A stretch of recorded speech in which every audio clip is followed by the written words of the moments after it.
वो तो बैरिस्टर असदुद्दीन ओवैसी साहब को चाहते हैं, इम्तियाज़ जलील साहब को चाहते हैं, लेकिन पार्टी में आने के लिए वो हिम्मत नहीं जुटा सकते। क्या वो शिवसेना से तो युति कर सकते हैं, लेकिन मजलिस में आने से उनको परहेज है। बिल्कुल मिलने वाला है, क्योंकि औरंगाबाद के अंदर जो माहौल बनता है उसके प्रतिशत जो है तो उसके दूसरे शहरों के अंदर, दूसरे तालुके के अंदर, दूसरे डिस्ट्रिक्ट के अंदर भी वो उमड़ते हैं। और जिस तरीके से अभी महाराष्ट्र के अंदर जो ये 3 आघाड़ी की जो 3 पक्ष की जो सत्ता बनी है, तो मैं हमेशा कहता हूँ कि पति पत्नी और वो। आप लोग देख रहे हैं औरंगाबाद अपडेट्स, मैं हूं अल्ताफ हुसैन। जैसा कि हमारे औरंगाबाद के ज़िला अध्यक्ष समीर बिल्डर साहब को बनाया गया, उसी के चलते जालना ज़िला अध्यक्ष अब्दुल माजिद साहब यहां पर मौजूद हैं, जो बधाई देने के लिए जालना से यहां तशरीफ़ लाए हैं। समीर बिल्डर साहब को जो है मुबारकबाद देने के लिए आए हैं। उनको इतनी बड़ी कंधों पर जिम्मेदारी दी गई, इनके भी कंधों पर वही जिम्मेदारी है जो समीर बिल्डर साहब के कंधों पर है। सर, वेलकम है आपका औरंगाबाद अपडेट्स के अंदर। जालना से आप आते हैं, ज़िला अध्यक्ष है, तो कैसा इस वक्त जालना के अंदर एमआईएम की पकड़ है कि आने वाले महानगर पालिका हो या जो भी इलेक्शन हो उसमें किस हद तक एमआईएम को कामयाबी मिल सकती है? जी, अभी तो अल्हम्दुलिल्लाह जब से इम्तियाज़ जलील साहब ने मुझ पर जिम्मेदारी दी है, तो अभी आने वाले एक दिनों के अंदर 2021 के नवंबर या दिसंबर के अंदर जालना नगर पालिका के इलेक्शन होने वाले हैं। और उसी सिलसिले के साथ जो है तो हम जालना शहर के अंदर अभी काम कर रहे हैं, तंजीम को लेकर आगे बढ़ रहे हैं। जमात के अंदर नौजवान लोग ज़्यादा से ज़्यादा तादाद में जुड़ रहे हैं और हमको अच्छा रिस्पांस जो है तो जालना शहर से मिल रहा है। अच्छा, तो आने वाले समय में कितनी सीटें आपको लगता है कि लगभग सीटें वहाँ पर आप हासिल कर पाएंगे एमआईएम की तरफ से? अगर हम देखा जाए तो अभी फ़िलहाल जालना से 11 मुस्लिम नगर सेवक है, और सही तरीके से अगर लड़ा जाए मुस्लिम वार्ड के अंदर तो 17 मुस्लिम नगर सेवक जालना से चुनकर आ सकते हैं। टोटल 58 सीटें हैं जालना के अंदर। तो हम तरतीब और प्लानिंग ये चालू है हमारी। इम्तियाज़ जलील साहब से मेरी बात हुई कि जहाँ पर मुस्लिम समाज और अम्बेडकरी समाज है तो वहाँ हम पूरी ताकत से इलेक्शन लड़ने की कोशिश करेंगे। अच्छा, तो अभी दलित समाज, जैसे आपने बताया दलित समाज है, तो आप खासदार इम्तियाज़ जलील साहब से अपील करेंगे कि दलित समाज हो या मराठा समाज अगर आपसे कोई जुड़ना चाहता है तो उनको आप महानगर पालिका का टिकट देंगे वहाँ से दिलवाने? बिल्कुल, इंशाल्लाह बिल्कुल हम देंगे।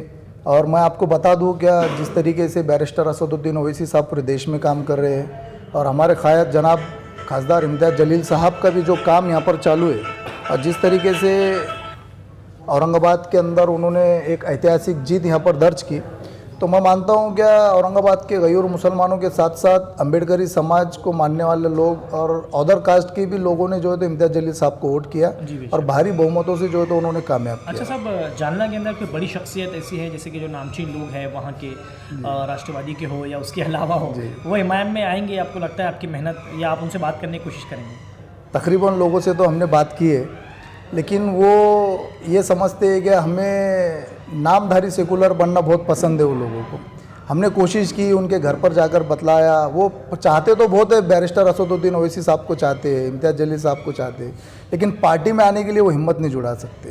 तो वजह क्या है साहब उसकी? सर, अब वो अपने आप को खुद नामधारी सेकुलर समझते हैं। अच्छा। उनको लगता है क्या वो शिवसेना से तो युति कर सकते हैं, लेकिन मजलिस में आने से उनको परहेज है। गुड़ तो खाना है लेकिन गुड़ के लड्डू ने गुलगुले से परहेज करते हैं वो लोग। ऐसा तो साहब, अभी महानगर पालिका के जैसे इलेक्शन होना है, आपने बताया नवंबर नगर पालिका के पास में नगर पालिका के होना है, तो आपको क्या लगता है किस हद तक आप मजलिस को कामयाब कराने में कामयाब रहेंगे वहाँ पर? इंशाल्लाह अच्छा रिजल्ट देंगे हम।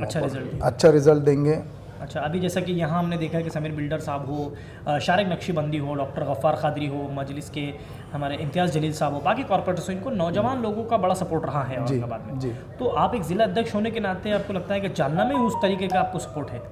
जी बिल्कुल मिलने वाला है, क्योंकि औरंगाबाद के अंदर जो माहौल बनता है उसके प्रतिशत जो है तो उसके दूसरे शहरों के अंदर, दूसरे तालुके के अंदर, दूसरे डिस्ट्रिक्ट के अंदर भी वो उमड़ते हैं। जिस तरीके से औरंगाबाद की सरजमीन से एक खासदार चुनकर आता है, और आने वाले दिनों में हम तो यही एक प्रचार लेकर चल रहे हैं, एक ध्येय, एक उद्देश्य है हमारा क्या, आने वाले दिनों में औरंगाबाद के अंदर अगर एक महापौर मजलिस इत्तेहादुल मुस्लिमीन का बैठता है तो इसके प्रतिशत आपको आने वाले दिनों में दूसरे डिस्ट्रिक्ट के अंदर देखने को मिलेंगे। सब जैसे कि आपके पास में मदद दानवे साहब, राव साहब दानवे साहब जो है वहाँ के गढ़ है माना जाता है, तो फिर कैसे आप वहाँ पर कामयाबी हासिल करेंगे सर? मुश्किल है लेकिन फाइट करेंगे सब। मुश्किल है लेकिन फाइट करेंगे, नामुमकिन नहीं है।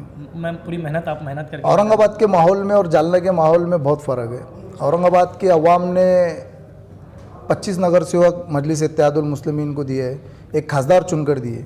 अभी हम हमारे बैरिस्टर असदुद्दीन ओवैसी साहब के ज़ेर क़यादत में और इम्तियाज़ जलील साहब के नेतृत्व में, उनके मार्गदर्शन में हम आगे बढ़ रहे, साबित कदम हम रख रहे। जालना के अंदर ऐसा है कि कांग्रेस और बीजेपी छुपी युति कर कर लड़ते हैं और शिवसेना और राष्ट्रवादी ये दोनों जो तो मिलकर लड़ते हैं। अब ये चारों पार्टियों को हमको फाइट देना है और अपना मुकाम वहाँ पर बनाना है। साहब एक आखिरी सवाल मेरा ये, अभी जैसे कि आपने कहा चारों पार्टियों का नाम, जी। तो राष्ट्रवादी, शिवसेना और कांग्रेस, अब ये तीनों मिलकर युति करेंगे जी, फिर कहीं ना कहीं आपको इसका फायदा मिल सकता है, जैसे कि बिल्कुल बीजेपी अलग फायदा हो जाएंगे मिलेगा और सर। आपको एमआईएम अगर होता है आने वाले समय में कहीं ना कहीं वंचित हो या बीएसपी जो भी पार्टियां हो, जी, बिल्कुल। जो भी आपके बड़े नेता जो फैसला लेंगे, अगर उनसे कहीं ना कहीं आपका गठबंधन होता है जी। तो आपको जानना में उसका फायदा मिल सकता है। बिल्कुल इंशाअल्लाह ताला हम इस बारे में हमने इम्तियाज़ जलील साहब से बात भी किया है। जैसा वंचित बहुजन आघाड़ी रहने दो या बीएसपी रहने दो, समाजवादी पार्टी रहने दो, जो भी छोटे मोटे दल है जो हमारे साथ जो हम विचार रखते हैं, समान विचारधारा रखते हैं, तो हम इन लोगों को साथ में लेकर एक इलेक्शन वहाँ पर माहौल बनाएंगे और एक इलेक्शन लड़ने की भी हमारी एक नीयत है।